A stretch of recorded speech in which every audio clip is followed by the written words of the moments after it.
Les dernières vacances d'été, j'étais parti au Vietnam avec ma famille et la famille de mon cousin. On est parti là-bas tout simplement pour passer les vacances et parce qu'on a de la famille là-bas. Faut savoir, pour ceux qui se demandent est-ce qu'il fait chaud au Vietnam et tout, en plus, oui, il fait chaud, mais en plus, un gros défaut, c'est que c'est très humide. Du coup, tu transpires comme si tu avais couru un marathon alors que t'as pas levé le moindre muscle. Ma mère m'avait dit dans l'avion que quand on viendrait nous chercher au Vietnam, on venait nous chercher en limousine. Du coup, j'étais perdu dans mes pensées et tout, mais sauf que j'aurais quand même dû me douter un peu. Il faut savoir que la limousine qui est venue nous chercher, c'est pas du tout la même limousine que, en tout cas, moi j'imaginais. En fait, c'était une camionnette blanche avec noté limousine dessus. Le pire, c'est qu'on a fait le trajet du Vietnam du Nord jusqu'au Vietnam du presque Sud avec cette camionnette blanche notée limousine dessus. Du coup, on est resté quand même assez longtemps.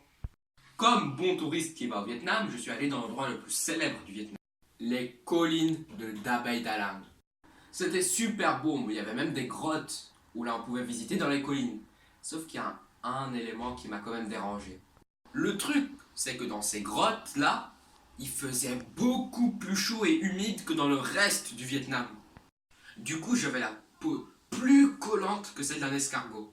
Du coup, là, on va parler maintenant de la nourriture et des restaurants vietnamiens. Bon, là-bas, on a mangé énormément de pho, le plat le plus connu du Vietnam. Ici, quand tu manges un pho, tu sais que ça va être quand même ton repas de la semaine. Là-bas, c'était un petit peu différent vu qu'il y avait carrément des jours où on mangeait du pho matin, midi, soir. Là-bas, les restos de pho, c'est un peu comme les snacks ici, c'est-à-dire que tu en trouves partout. Là-bas, il y a deux types de restaurants. Il y a le restaurant que tout le quartier connaît, que dès que tu rentres, tu vois qu'il y a beaucoup de gens. Ou bien les tout petits restaurants où là, tu peux commencer à douter. Il y a le petit restaurant où là, tout simplement, les chaises, c'est pas des chaises, c'est des tabourets. Et que les tables sont capables de rivaliser avec la taille d'un enfant de 4 ans. Mais à part ça, tout est bon. Ou bien il y a l'autre restaurant où là, tu vois qu'il y a quand même des grandes tables, des bonnes chaises.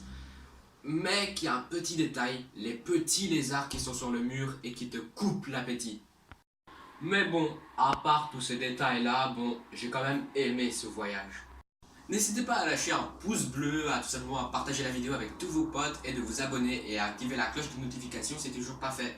Et on se dit à la prochaine et ciao!